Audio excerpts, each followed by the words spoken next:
alaikum wa rahmatullah. Kamar inda kuka sani sunana Salisu, zan muku bayani akan yadda ake downloading din application daga Google Play Store. Kamar yadda kuka tambaya, idan za ku yi downloading application daga ta Android ɗinku ko application ko game ko wani abin, za ka shigo application mai suna Play Store, za ka gan shi ana hakan nan na sai kai clicking akan Play Store zai bude. Idan ya bude, abin da zai faru shine sai ka shiga nan inda aka sa search, so sai ka sunan application din da kake so ka nema. Misali yanzu ina so in baka game bayin sakar ludo, saboda ina so dan dana shi. Okay, sai ka clicking akan ludo. In ka sa ludo sai ka danna wannan blue din da yake kasan madannan ka, za ga blue mai dan zero, sai danna alamar search kenan.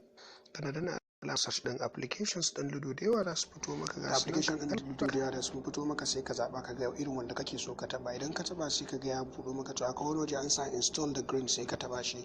Kana taba install din nan sai ka yi scrolling ƙasa.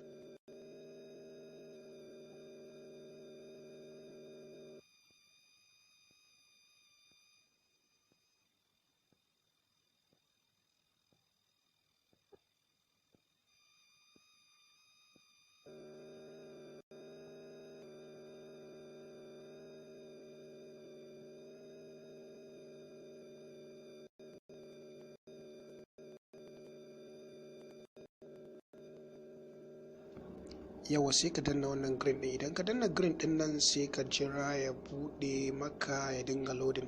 Za ga yana ta loading yana jujjuyawa saman nan. Kaga wajen yana jujjuyawa, ya ta juya, zai dinga canja lambobi har sai ya bude. Ya gama loading kenan, sai ya nuna maka open.